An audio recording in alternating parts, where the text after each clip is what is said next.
Hello, you okay? Happy Boxing Day, and who needs a Christmas movie when the EFL can provide 90 minutes of unscripted storylines full of entertainment?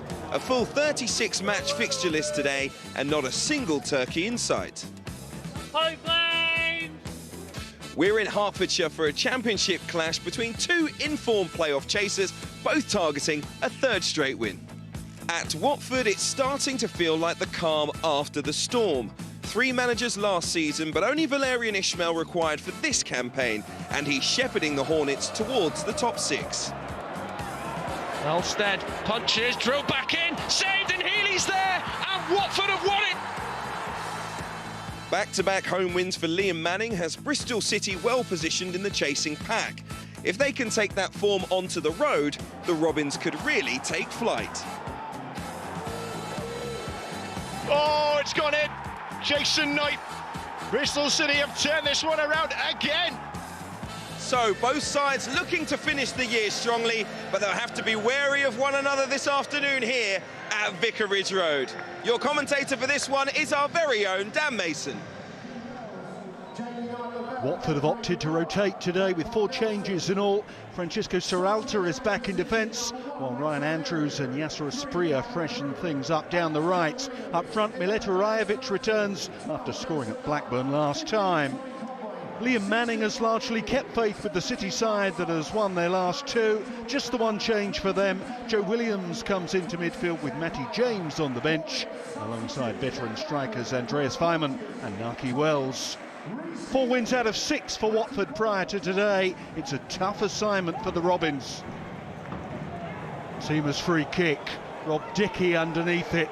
Asprilla's shot, saved by O'Leary, cleared by Dickie. I don't know how much Max O'Leary knew about that, but it was a very important early stop from the Bristol City goalkeeper.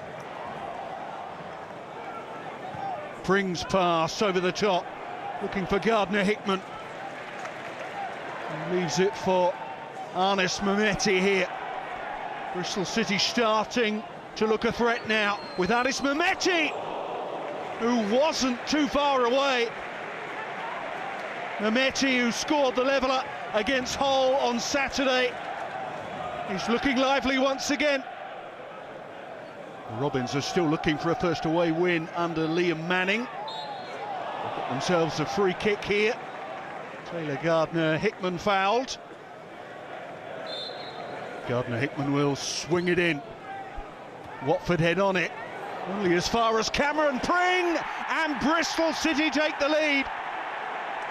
Cameron Pring with a very rare goal, only his second for the club. It came after Watford failed to deal with the Gardner-Hickman free kick. Pring in space and finding the corner with his less favoured right foot. It really is a collector's item. Jake Livermore. Watford in need of a half-time rethink, I reckon. Taylor Gardner-Hickman has won it back. Mehmeti now. Tommy Conway out wide. Oh, it's an own goal! 2-0 Bristol City in first half stoppage time. Tommy Conway's cross knocked in by Wesley Hoot. It's all going wrong for Watford. Conway just putting it into an area. Hoot felt that he had to play at it, and he gave his goalkeeper absolutely no chance whatsoever.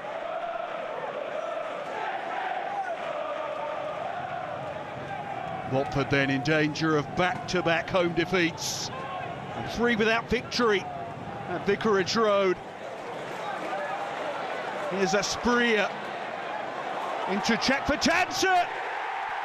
An instant impact, just what they needed. Georgi Chakvetadze scores his first Watford goal with barely 2 minutes played in the second half. The Hornets right back in it, thanks to an inspired half-time substitution. Vicarage Road has perked up now. Watford with some momentum at last. They must try to make the most of it. Kiembe in trouble. Oh, he's lost it. Conway picking his pocket. Mehmeti saved and in! It's Mark Sykes for Bristol City. 2 goals in just over a minute. City striking back immediately and restoring their 2-goal cushion. Mehmeti's shot pushed into the path of Sykes, who was onside and couldn't miss. What a body blow that is to Watford, who had only just got back into it. Tom Dele-Bashiru, Matthias Martins, Healy takes over. Asprilla in a lot of space and plenty of yellow shirts forward. There's Healy, saved by O'Leary and safe. Corner to Watford, who are really pushing on now. Healy's header just about dealt with by Max O'Leary. Kayembe, Dele-Bashiru, Watford have lost it. That has been a big problem for them today. Wells to Williams. Oh, what a ball that is. Andreas Fireman is onside here, and he settles it. 4-1 City, who are on their way to a 3rd straight win. Andreas Fireman off the bench and scoring against his old club. He timed his run well, and the finish isn't bad either. His 1st goal of the season. It wraps up a perfect Boxing Day performance for City and ruins Watford's Christmas into the bargain. The home fans have seen enough. It's another defeat here. Here's Pring. There's the final whistle. What a statement win for Bristol City. A 3rd on the spin and their 1st on the road under Liam Manning. Robbins rocking under the new man. 4-1 winners here. So a fantastic performance from Bristol City here at Vicarage Road. Victorious manager Liam Manning joins me now. You said your side were a little bit emotional at times in the last game against Hull. How do you think they handled this afternoon then? Yeah, terrific. I think the reaction to obviously their goal going 2-1 so quickly at the start of the second half. You can sometimes get that those moments where you panic and you feel a bit flustered. But I thought we showed a terrific response, obviously, to score so quickly after that, which obviously settled us. What we're starting to see now is the players be really clear on their roles, which doesn't happen overnight. That's not a quick thing to happen. So again, I think in all phases of the game, whether it be build-up, whether it be how we press, how we block, I think players are really starting to understand what their roles are and that connection. Well, Valerian, you told your players in the last game that 80% wasn't enough. What did you tell them at half-time today? I think that is the same way. I think at the minute we're not able to perform like the second half in Blackburn or the previous game. It just shows how ruthless is the championship. It's all about to stay at that level. We know that anyone can beat anyone. We show again with the results. So it just means make sure that your performance is right, the attitude is right, and make sure you avoid mistake that make difficult to come back into the game. The last time we spoke was your first game in charge. How have you settled in? How is, if you like, the group adapting to your methods? Yeah, it's been the most pleasing thing, I think. They've really quickly picked it up, and again, I think they have to be receptive to that, which speaks volumes about the lads in terms of how open they are. And we talk a lot around culture. So even today, it's about making sure, right, what did we do well, but what can we do better? And that was the bit. I'm going to be tough on the lads because I actually think we can do better than we can today. I was feeling really good in the change room. To be fair to the manager, I think he said about 2 or 3 weeks ago we just haven't won in 3 when we lost against Blackburn, and kind of stayed the same, stuck to the process, and now we're kind of reaping the rewards, and yeah, it feels really good. There seems to have been a clear change in style over the last few weeks with Bristol City as well. What has the manager asked of the players to come to this result? I think that he's only in the job now 7-8 weeks. I think it's going to take even longer, I think, to get to where he wants us to get to. But I think you can finally start to see coming out. Obviously, we're way more possession based than we maybe have been with the old manager. And yeah, I think the boys are enjoying it, and hopefully a long way to continue. Fans looking up the table now. Are you feeling the same way about where you can go this season? For me, energy goes into the next game. It wasn't long ago we'd not won in 3, so everybody was, in a different place then. So it changes so quickly that, for me, people will get bored of me saying it, but it's about staying level and it's about going right. We have another game coming up. Let's make sure that we do everything in our power to be, to be ready to go and try and hit another level of performance like that. We wish you well. Thank you. All eyes on Portman Road next, as the top 2 faced off this evening. Ipswich were walloped 4-0 by Leeds just 3 days ago and go up against leaders Leicester, who are on a 5-match winning streak. Victory would see the side from Suffolk close the gap to 3 points. Defeat would see them go 9 points behind in the race for the championship title. One of the most anticipated meetings in this division this season, underway under the lights.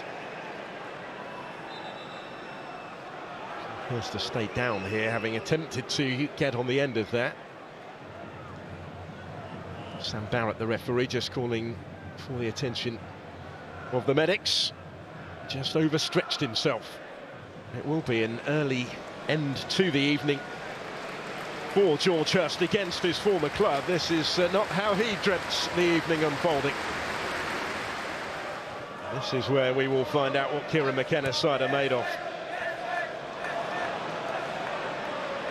Options here for Daka either side. Mavididi, again he's found space and scores beautifully.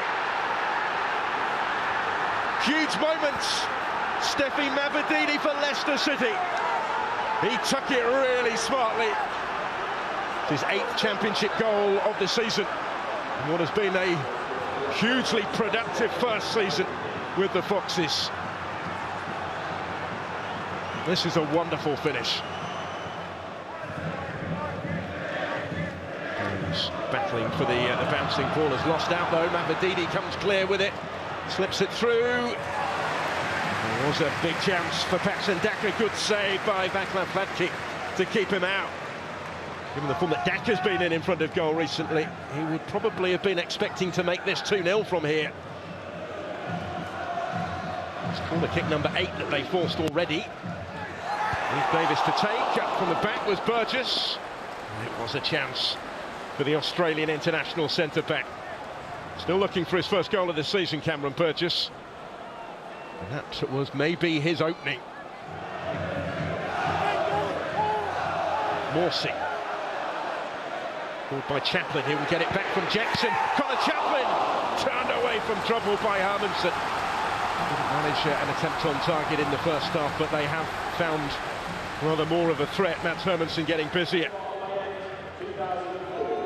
Here come the Foxes on the counter with Iheanacho. It will reach Mavididi, gets there ahead of Clark. Slips through to Dewsbury Hall, he takes a tumble. The referee takes a look at it, waves it on. Just how close was this? How much of a claim was there for a penalty? Cameron Burgess was the defender that came across. There wasn't quite enough contact. Well, 2,000 of them making the trip from the East Midlands on Boxing Day. Dapo, forward by Luongo. Chaplin with a touch. Broadhead here, forced wide. Tried to check back infield and didn't quite keep his balance in the process there. Worked it really well here to slip in Broadhead. Could see what he was trying. Looking to turn back infield away from Ricardo Pereira. Just off balance at the crucial moment here, couldn't sort his feet out. And you wonder if they'll get a more promising sight of goal again in the game.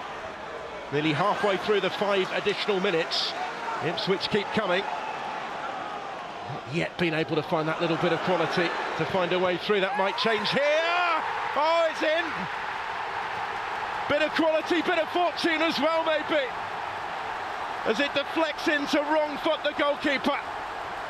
And right at the end, Ipswich Town have their equalising goal through Sam Morsey. Leicester pegged back. Ipswich kept believing, and they've reaped their reward. They've surely salvaged something. He was closed down by Ricardo Pereira. It is he that the ball looped up, off and in, and then off Vestergaard as well. It is all over and it ends all square. And relief for Kieran McKenna that Ipswich have been able to salvage something, that they have been able to hold the leaders Leicester. All squared between the top two. It's ended Ipswich Town 1, Leicester City 1. The big thing for me tonight was going out and performing, keeping belief in how we do things, staying brave in our style of play and sticking together as a group. And you know, that was the big thing tonight, and I thought we'd done that right away through the game. And of course, getting the goal at the end just gives the nice little reward to it. And of course, the point is always better than no points. We did well for me for 70 minutes, 75 probably. We conceded a little bit in the last 10-15 minutes, so we conceded a little bit the control of the game. And we need to improve on that, but overall, as I said, I'm very happy. After the break, more championship action, including Russell Martin, aiming to extend Southampton's impressive unbeaten run against his former club, Swansea.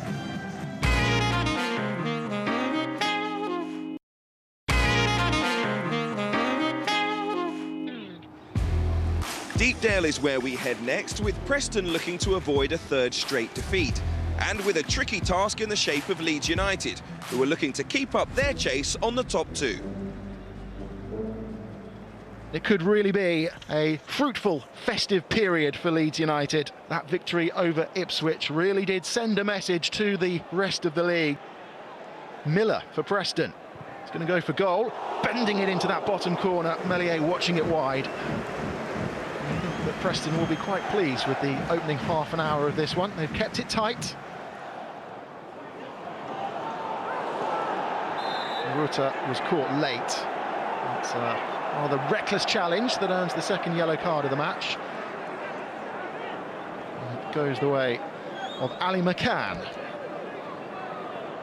one of Preston's more famous fans.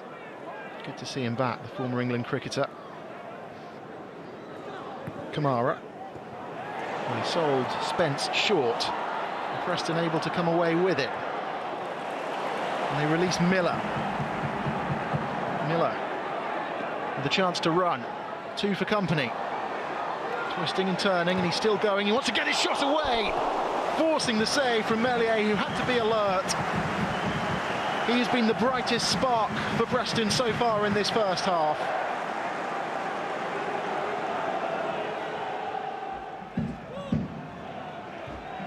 That's a lovely ball.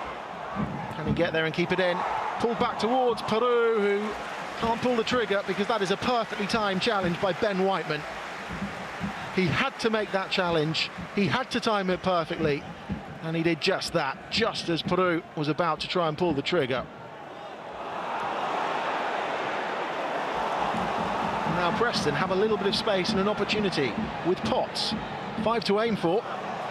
Stands it up, makes it comfortable for Meslier to come and collect, who gets in a bit of a tangle with Whiteman. I said Whiteman's everywhere.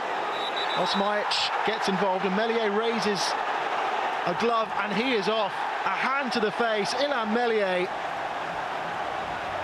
with a moment of madness. Surely he knows you can't do that.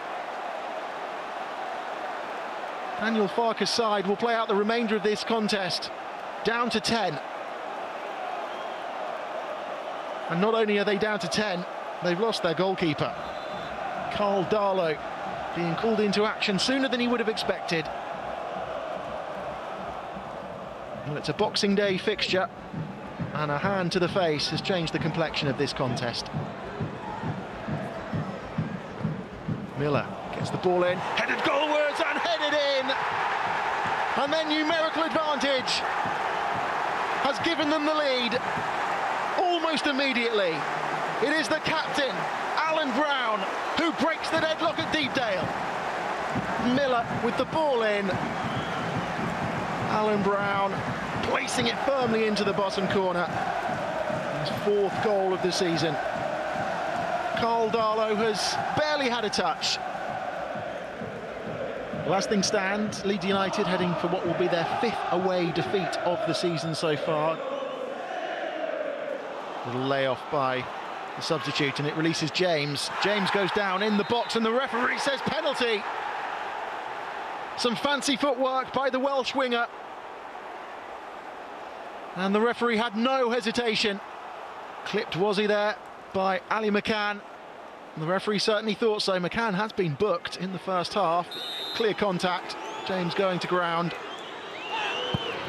And Leeds leveller. No mistake from the captain. Sends the travelling fans into raptures because the 10 men of Leeds United have found a way through here at Deepdale. And it is game on with 8 minutes to play.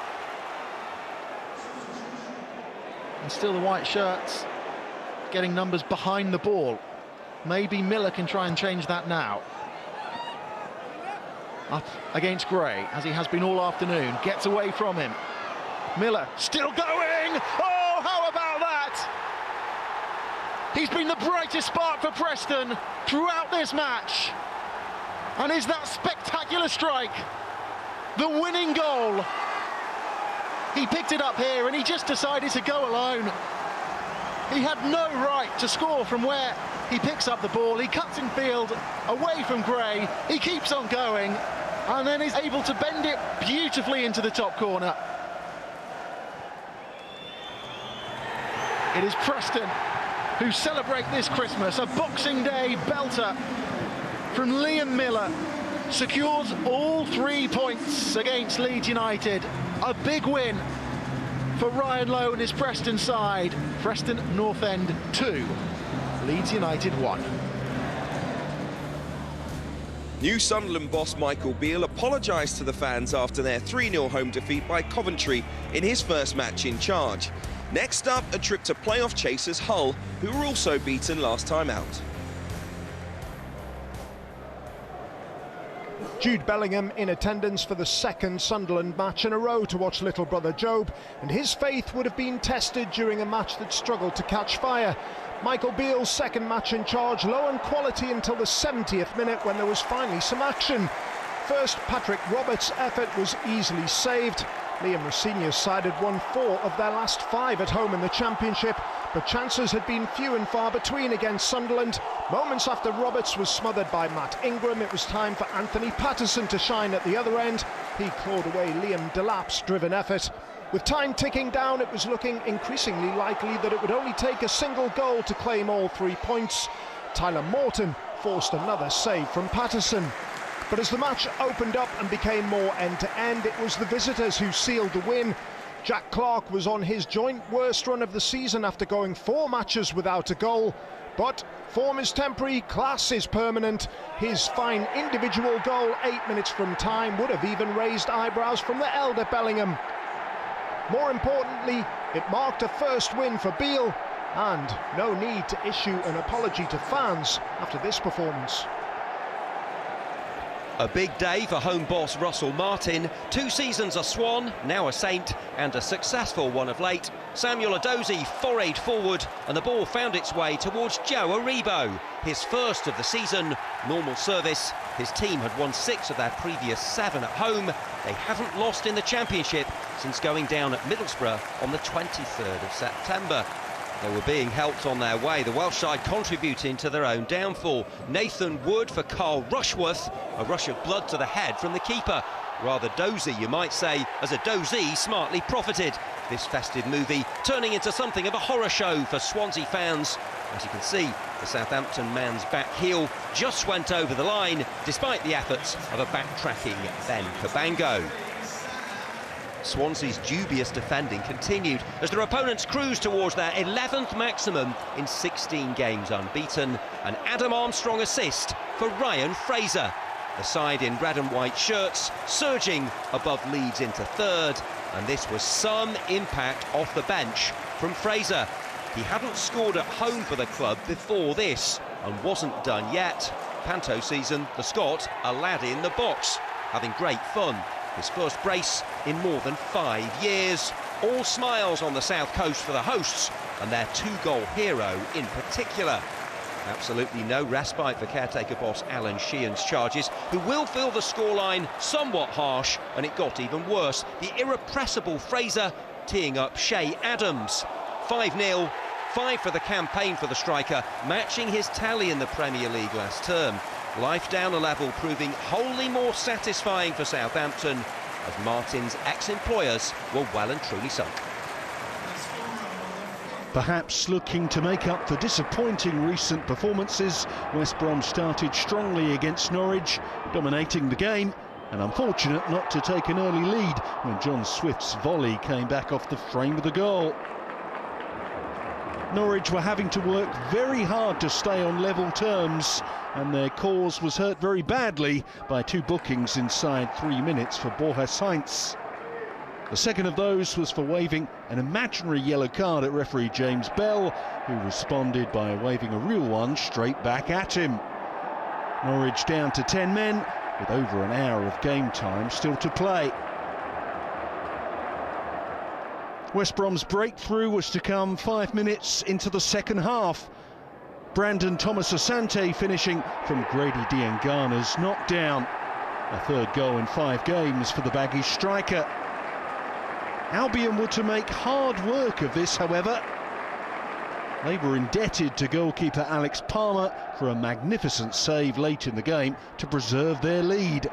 Hwang Ui-jo's header was kept out by the fingertips of the West Brom keeper.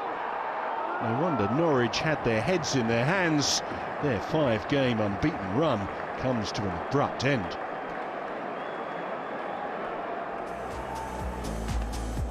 After the break, more from the Championship, including a big London derby near the bottom as QPR head to Millwall.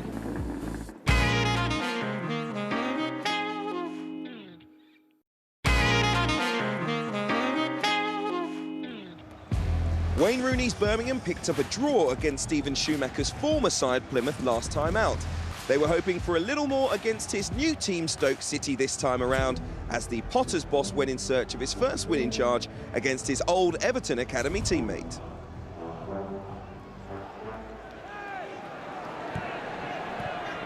The last 2 meetings of these sides here at St Andrews did not produce a single goal. So let's try and be greedy.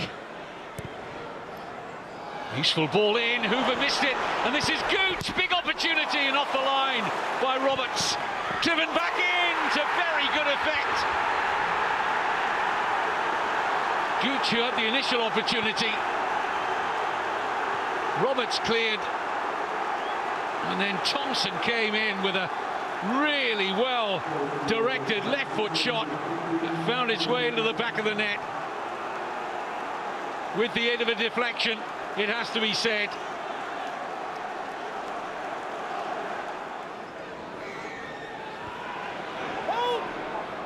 Oh, nice touch from Mai, and Gooch in the clear. Wonderful opportunity, Lyndon Gooch, 2-0. Well, where was the right side of that Birmingham defence? It's a lovely touch from Mai, to be fair. Suckers Roberts in, but I was ahead of the ball. He's never getting back the right back, and Gooch said, thank you very much, I'll have that. And it's Birmingham 0, Stoke City 2. Worrying time for Rooney.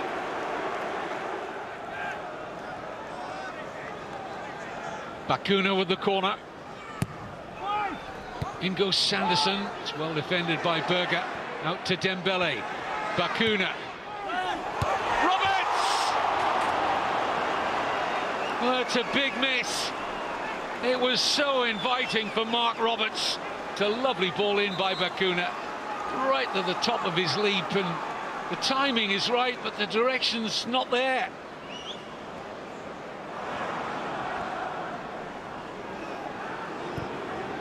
Oh, a bit of room here for Vidigal. Sanderson tries to get across. It's Vidigal! 3-0 Stoke, right in front of the travelling supporters. Andre Vidigal, goal number 6 of the season. Goal number 3 tonight for Stoke. Sanderson couldn't get across to Vidigal. Nice check inside, and a very calm finish from the Portuguese striker. Just lifting it over and exposed John Ruddy. Very nice finish from Vidigal. Immediate exit from some of the Birmingham supporters.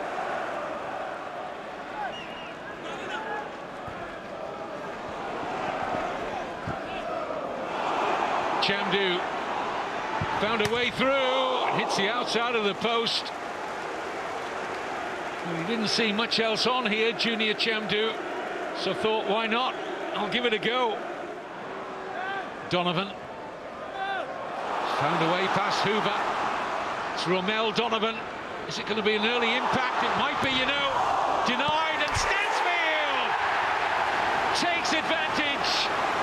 But Donovan had a big part to play in that goal. He does very well to wriggle away here from Hoover, who should defend it better. Then he draws the save out of Bonham, but it fell invitingly for Stansfield.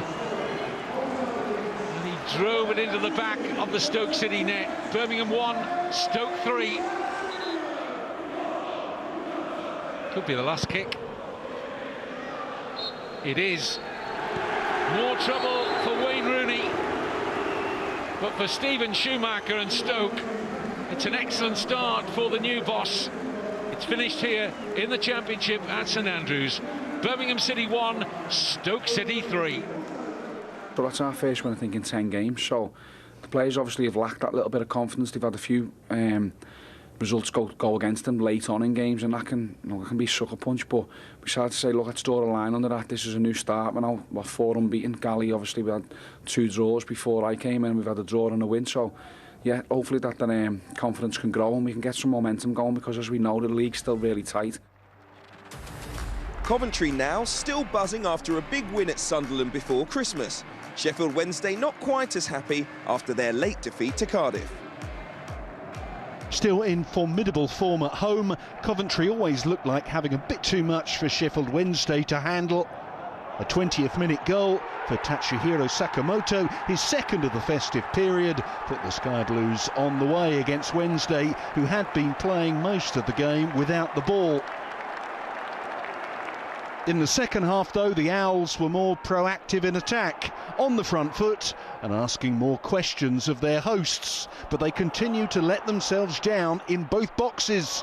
After Liam Palmer's shot was saved, Anthony Musaba, Ashley Fletcher and Barry Bannon might all have done better in the search for a leveller. Coventry had no such worries with the delightful Sakamoto around. He clinched victory in the game's final moments with his 3rd goal in his last 2 championship matches. This one, a particularly fine finish from the Japanese international. Now keep your eye on the right of the screen to see a much more unsavoury incident. As the match ended, Bambo Diaby put his head into the face of Liam Kitching, who responded as you might expect. Referee Oliver Langford showed straight red cards to both men. Mark Robbins maintains that Kitching was an innocent victim. Huddersfield have been slowly getting dragged towards the bottom 3, so the visits of out-of-form Blackburn came at just the right time, as did Jaheim Headley's first goal in 10 months. Rovers' defence seemed happy to invite him to shoot, the left-back's effort skidding underneath Leopold Volstedt's. Blackburn was staring at a 5th defeat in their last 6 championship games, and not for the first time in recent matches, Rover supporters were left questioning whether their goalkeeper could have done better. Huddersfield's big issue has been drawing too many matches, more than any team in the top 4 divisions, in fact. So they needed a second, and Delano Bergzorg's perfect pass provided a sweet moment for Sorba Thomas to score. He had an underwhelming loan spell at Ewood Park in the second half of last season. Even an injury to second-choice keeper Chris Maxwell couldn't offer a route back for Blackburn, who didn't test replacement Jacob Chapman once. Instead, Josh Koroma this time played Bergzorg through for Huddersfield to score 3 in a game for the first time this season. Only their 3rd win since Darren Moore's appointment in September, keeping up his unique festive record.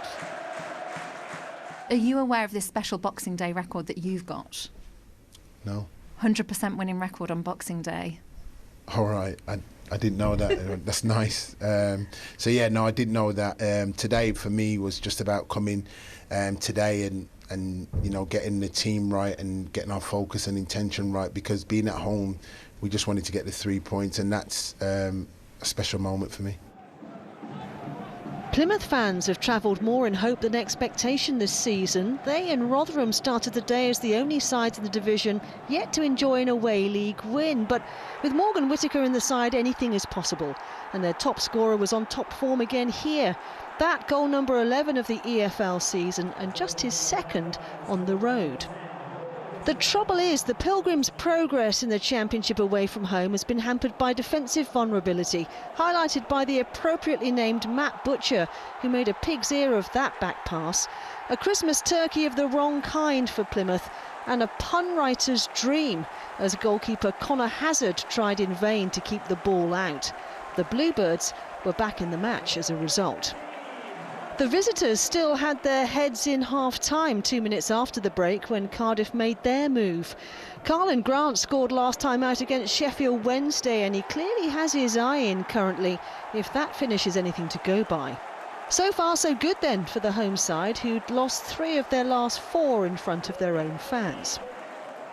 All they had to do was keep that man Whittaker quiet. Easier said than done, mind you, because there he was again on 66 minutes, making things happen in attack.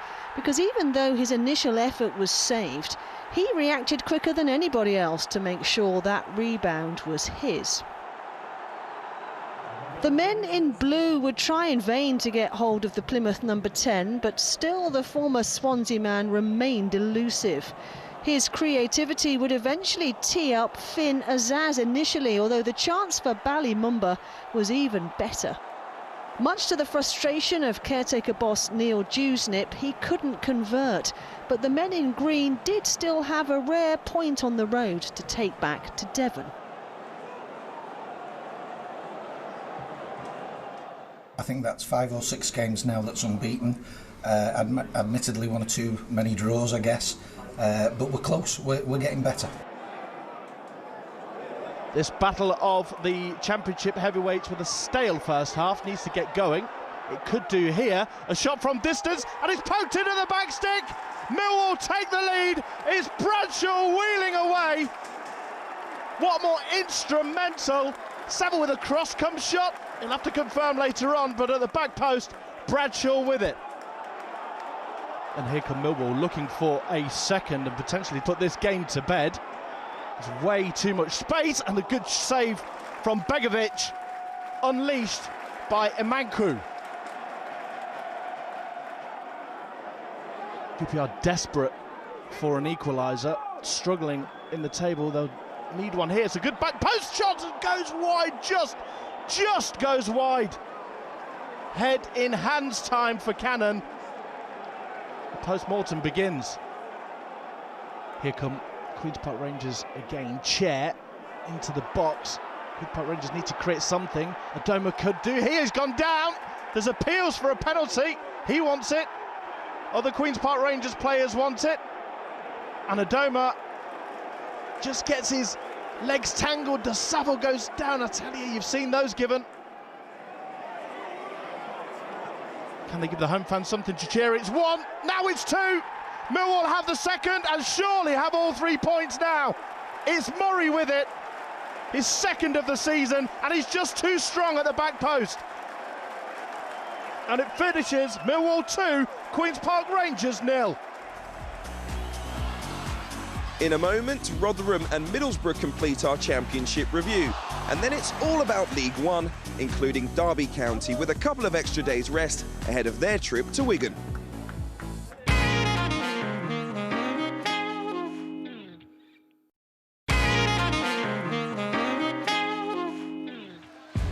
Zero points from 3 games for Rotherham since Liam Richardson took over as manager. Could the Millers lay a glove on Middlesbrough on Boxing Day?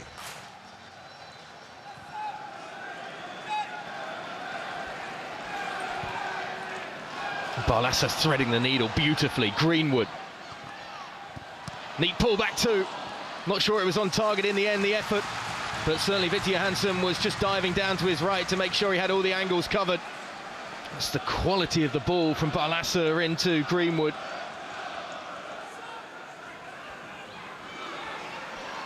Silvera.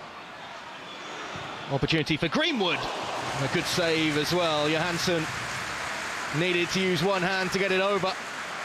So much room and space for Sam Greenwood, though, as Middlesbrough just opened up the shooting opportunity. It was cleanly hit too, more than just testing for the shot stopper. A bit of movement off the ball. Just saw Jones making that diagonal run, trying to find an opening. He's still trying to work in a position to get onto it, which he has now. Bit of good fortune too. Oh, off the crossbar this time from Greenwood. Jones just stepping inside down at the byline. Has to try and feed it between a couple of bodies. Maybe just took a bobble as well as he struck it, but he got underneath it.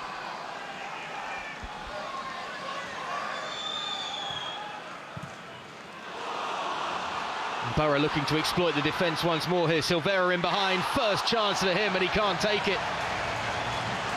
Well, a couple of goals in the Sky Bet Championship already this season for Sam Silvera. Well, this is the first time we've seen space in behind the host defence in this second half, considering the angle he had on goal and the space afforded to him. Had to really test the goalkeeper. Oh, that's wonderful football to give it back into Bangura, who goes down. And he looks at the official, and there's no reaction whatsoever from Andrew Kitchen. Well, he's just been taken out, hasn't he?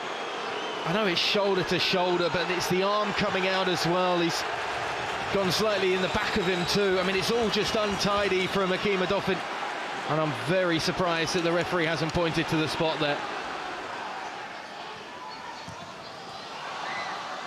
Oh, neatly done, Silvera. Greenwood, it's got to be. Too many bodies in the way. Well, how many chances does that man need today? Wonderful work again to create the opportunity. Silvera at the heart of it. Revan right in the way of it. Hugill had an arm around the defender. Comes away with it, but immediately gets the attention of Fry once more. Rathbone. Bramall. Oh, it's in! Oh, what good fortune. But how much does this club need that sort of moment? Glover caught completely off guard. It's well worked down this left sideline. Bramall on the overlap. Has a bit of room. There's no way he's looking for a shot though, but it's struck so sweetly. There's no spin on that ball. It's like a rocket into the corner. There's no chance for Glover. It's a great strike, and it's a huge one as well down at the bottom of the Sky Bet Championship.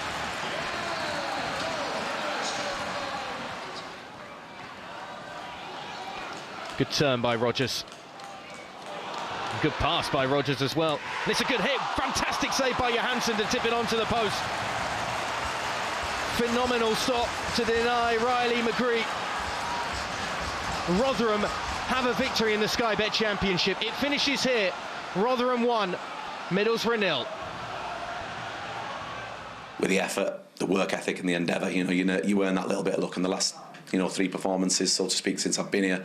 That's been in abundance, so that's the foundation of where we're at, and like you say, the credit goes to the players. Leicester maintain their 6-point lead over Ipswich. Southampton are up to third after stretching their unbeaten run to 16 games. Sunderland replace Hull in the playoff spots. Rotherham stay bottom but pick up their third win of the season and first under Liam Richardson. Both Sheffield Wednesday and QPR lost, which was compounded by wins for those just above them. We're into League One now, and we start at Bristol Rovers. After a draw against Portsmouth on the opening day, they faced them once again, with Pompey still the only side in the EFL yet to lose on the road.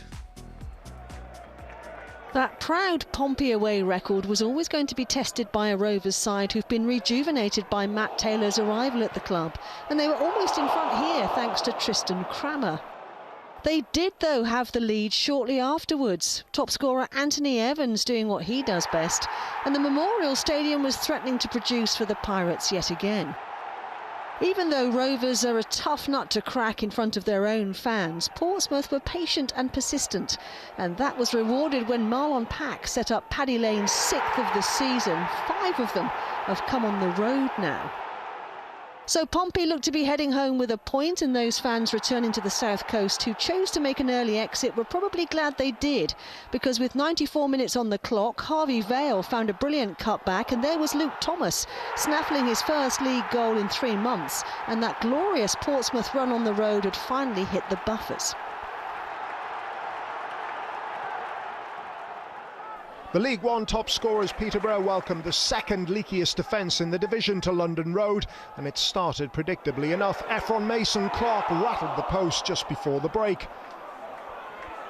2 minutes later, Posh had their opener. Darren Ferguson's side scoring is inevitable. This was the 19th league match in a row they'd scored in, although this was a first of the season for Josh Knight. While Ferguson is seeking a 5th promotion with Peterborough, Reading are looking to defy the odds and avoid relegation after their points deduction. They struck back in classy style. Some first touch from Femi Aziz.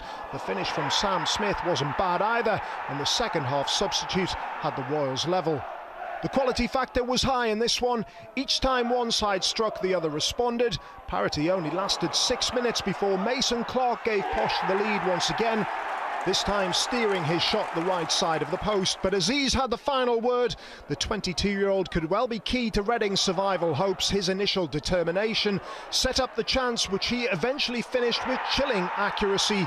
Reading unbeaten in 4 and go to fellow strugglers Cheltenham next.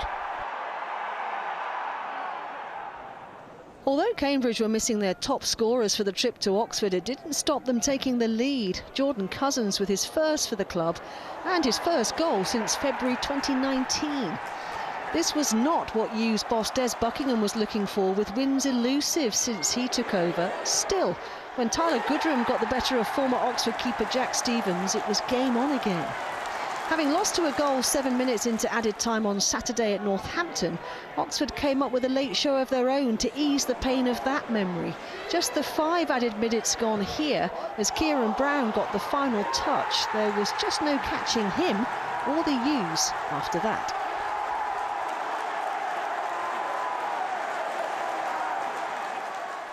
Stevenage suffered defeat for the first time in 14 matches on Saturday. Northampton faced the backlash for that loss as the home side took the lead inside 2 minutes. Top scorer Jamie Reid on target as he made it 18 for the season in all competitions.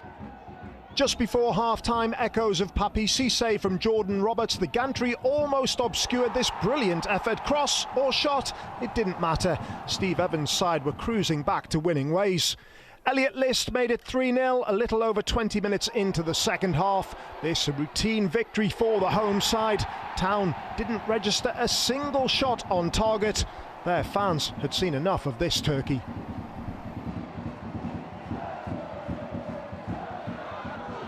Lincoln had been bowling along very nicely until their first defeat in 6 at Derby last week. Top scorer Danny Mandroiu made a contribution on the score sheet there, but his most significant contribution here was unfortunately a rash challenge on Aaron Morley that cost him a straight red card, his second of the season. It left his 10 teammates 18 minutes to hang on against one of the division's highest scorers, and they almost managed it. But with a minute of normal time to go, Owen Toll's second goal in 3 games was enough to guarantee all 3 points for Ian Everts' side.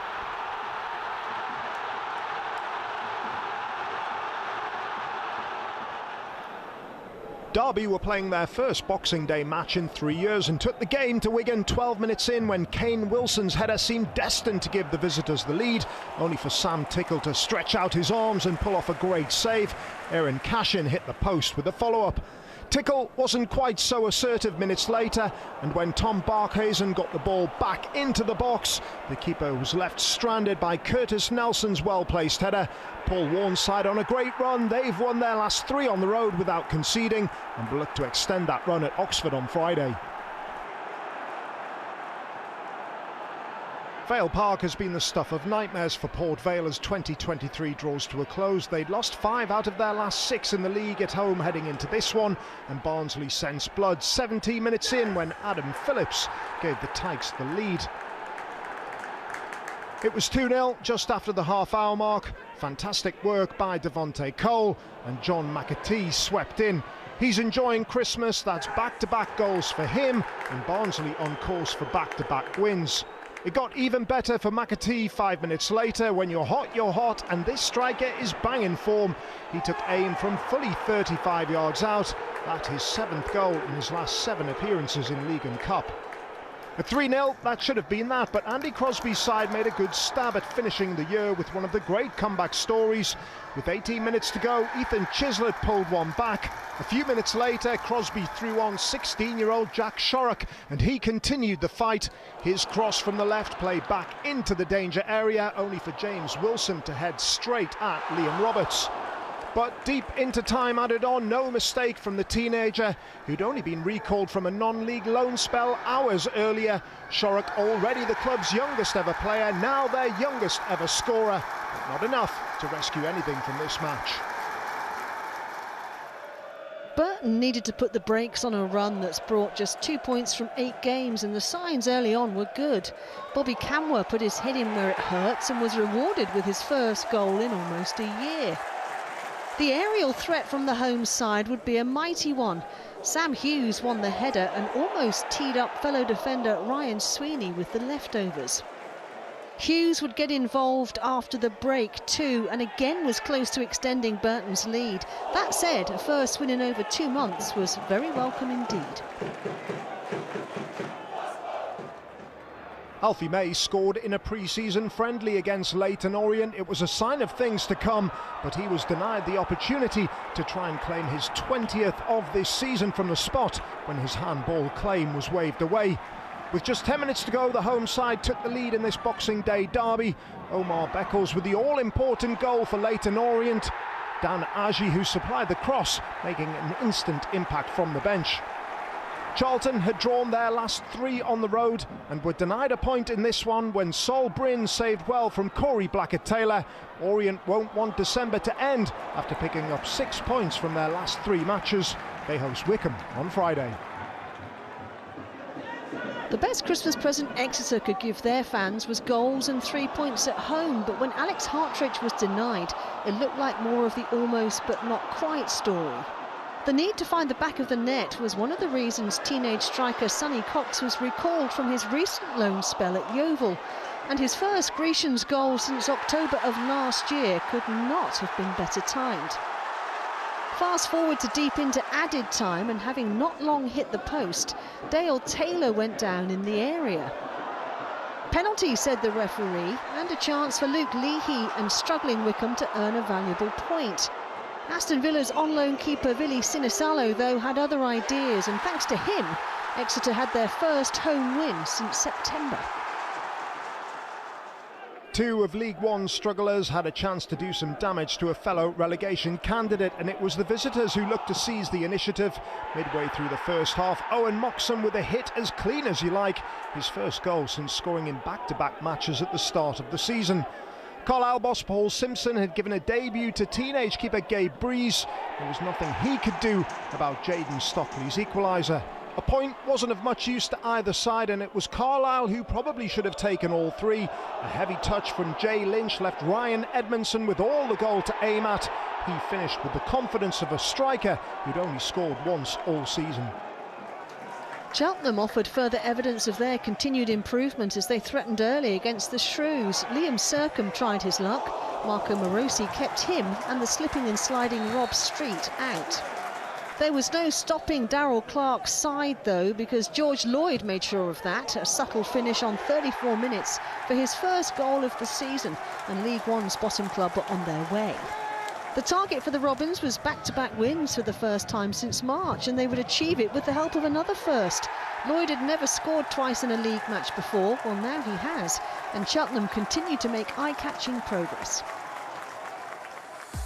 Leaders Portsmouth slipped to their first away defeat of the season, while second-place Peterborough were held at home. Bolton are now level with Posh, only separated by goal difference. The rest of the chasing playoff pack also won. Cheltenham are off the bottom and up to 22nd, with Carlisle slipping to the foot of the table. Reading and Fleetwood both picked up a point. However, wins for Exeter and Burton leaves the Royals 3 points from safety. League Two is approaching, and it's a heavyweight clash this Boxing Day as title favourite Stockport head to Barrow, the underdogs in second.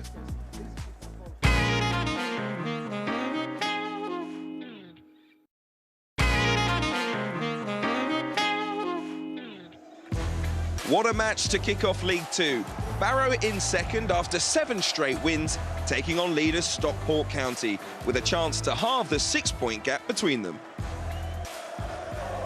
Quite the top of the table tussle. 12 unbeaten in the EFL. The buoyant Bluebirds set about their work straight away. Ben Whitfield against the club he signed from, continuing his fine form. 5 in 5 for him in all comps.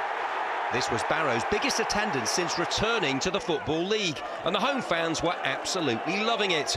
Whitfield, the creator this time, for Kian Spence. No visiting outfit has gone home from this stadium with maximum points this season. Hatters Matters looking worrying. But Dave Challoner reacted by making 2 subs. One of them, Nick Powell, reduced the deficit. This was proving a contest worthy of the occasion. The division's top scorers went in search of their 12th goal in 3 games, and it was another replacement, this time a half-time switch, who netted his first since April. Akil Wright made it 2 apiece. After all that excitement, the gap in points between these two stays the same. The game became a bit frantic at the end, and maybe you can look back and say that both sides deserved something from the game. We're a little bit, like I say, a little bit disappointed that some of it down to us, some of it down to decisions that haven't gone in our favour, and we give ourselves a bit of a hurdle to jump over. We've done that. Could we have gone on to win it? Absolutely, but on the flip side, could we have potentially lost it? Yeah, also. What do you get when you pair the side with the second most goals conceded against the side with the second most goals scored? Well, back in August, the reverse fixture ended 5-5, and James McLean's early Wrexham goal silenced the Swindon sellout. This wouldn't be such a classic, but it required the kind of resilience Phil Parkinson's been demanding away from home if Wrexham are to win back-to-back promotions. James Jones' foul on Tyree Shade saw him sent off for the first time in the EFL, just 3 days after scoring in the win over Newport. A big incentive for Swindon, whose manager Michael Flynn was Parkinson's captain for a spell at Bradford City, and they came within inches of preventing a 4th straight league defeat, only for the division's top scorer Jake Young to uncharacteristically hit the bar in stoppage time. A lunchtime kick-off meant Mansfield could put pressure on the 3 teams who began the day above them in the standings. Step forward, DKD. Davis Keeler-Dunn with the aid of a deflection. His 13th of the 4th tier campaign. Their last 5 league encounters with Grimsby had finished level. But not this one, as Nigel Clough's men, and one man in particular, produced crucial quality on the stroke of half-time. George Maris with the magic against the Mariners, a goal worthy of promotion challengers for sure. Freddie Draper had been among the division's leading scorers until October, and after ending his drought at the 8th time of asking at the weekend, this goal saw him become the first teenager to enter double figures in the EFL this season. A 5-match winless league run's threatening to derail the Railwaymen's promotion push. Another corner, and this time Crewe undone by Oshie McEntee, the defender's 6th goal of an impressive season. After 3 straight defeats and 6 league losses in 8, Notts County were really in need of some seasonal cheer. But it looked like there could be more misery as Jody Jones was deemed to push Luke Molyneux. Penalty given, taken for the away side by Joe Ironside. He found the wrong side of the post. Doncaster on the back of a couple of heavy defeats. A golden chance spurned there as Rovers looked to extend the buffer between themselves and the drop zone. And it seemed to give the Magpies the lift they needed in search of a first double over Doncaster this century. Dan Crowley volleying them in front. Donny fans are hoping Grant McCann can weave some managerial magic for them in his second spell, but it wasn't happening for them here. County's chief goal-getter, Macaulay Langstaff, ended a 5-match run without scoring. That's a drought for him, isn't it? David McGoldrick assisting him there. Luke Williams' promotion hopefuls with a dismal December up to this point, but absolutely nothing to feel sorry about here as Aaron Naman made it a convincing victory. His team back on track going into their final game of a memorable 2023. Those Sutton supporters who braved their 8-0 defeat at Stockport will at least have been pleased they only had 5 miles to travel for their next away game, and they really should have been in front when Harry Smith, Dom Gape and Amari Patrick all contrived to miss. AFC Wimbledon had won their last 6 in a row at home, but they were beaten when a long throw went all the way through for Omar Shawumni to score a massive goal for ex-Wimbledon defender and now Sutton caretaker boss Jason Goodliffe. The rest of League Two when we return, including Troy Deeney, who avoided defeat in his first game as Forest Green gaffer. Could he pick up his first win at Newport?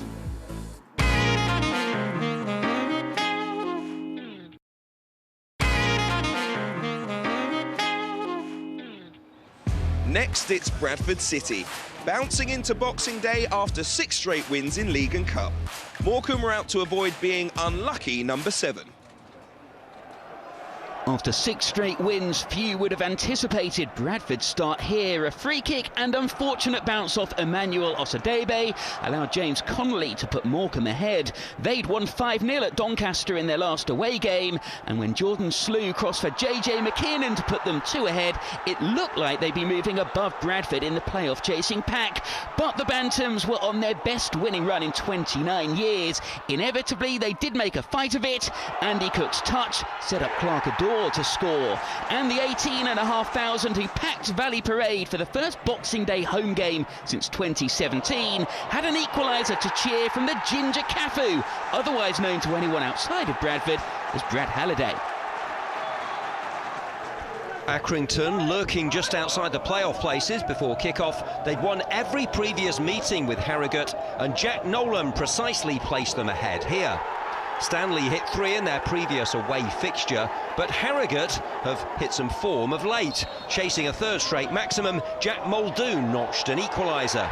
The Yorkshire club heading in the right direction, and in stoppage time they produced some decisive drama. Abraham Odo calmly teed up George Thompson for the winner. Impressively celebrated too. A highest ever EFL finish, a realistic target for the second half of the campaign. With Gillingham supporters pleading for a return to 2 up front, Ashley Nadesan and Tom Nichols both lined up against their old club. But after a foul which Crawley felt should have been a penalty, it was a Gillingham old boy who put them ahead. Wright's free kick, absolutely perfect. Bad news for the Gills, who've not come back to win a league game since February. And Crawley's win was never in doubt when Nick Cerula set up Jack Rolls to score his first EFL goal in just shy of 4 years.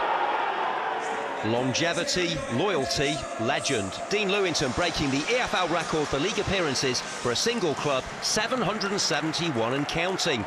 And slotting a lovely ball for Jonathan Lecco, who along with Joe Tomlinson did his best to put MK Dons on course for yet another good result. A clean sheet and a win would complete a perfect afternoon for history-making Lewington, and Ellis Harrison clinched it.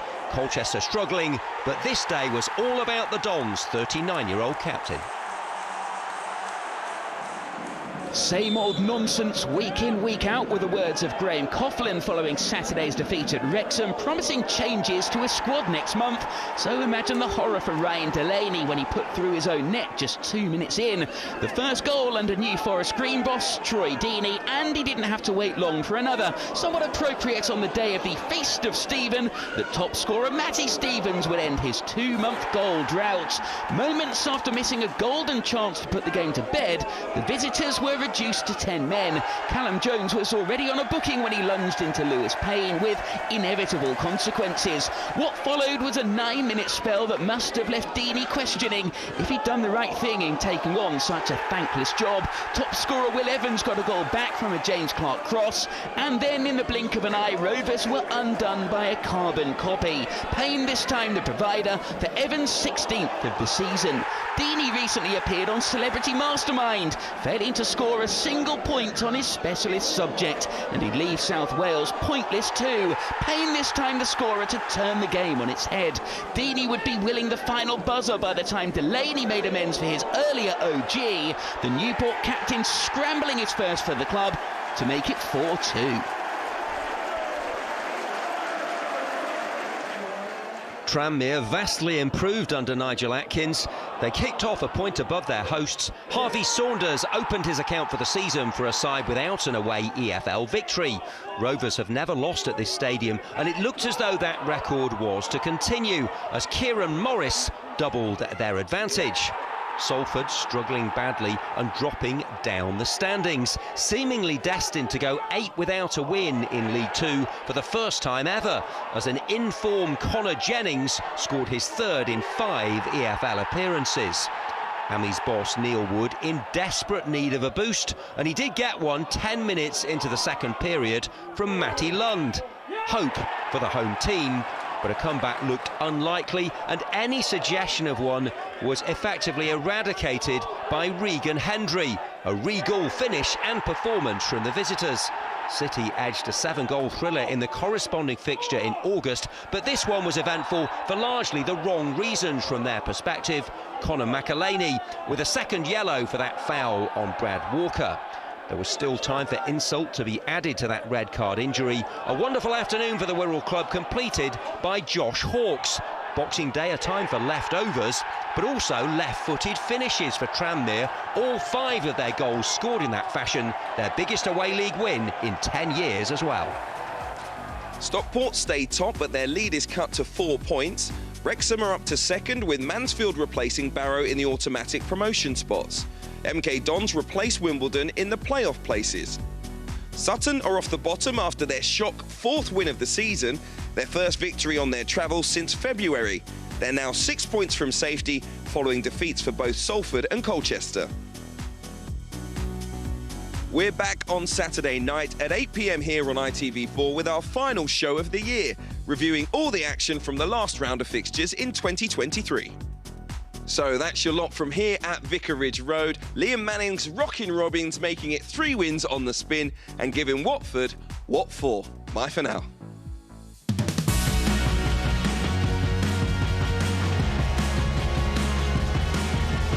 Cameron Pring and Bristol City take the lead. Oh, it's an own goal. Mehmeti saved and in. Andreas Weimann, and he settles it. 4-1 City.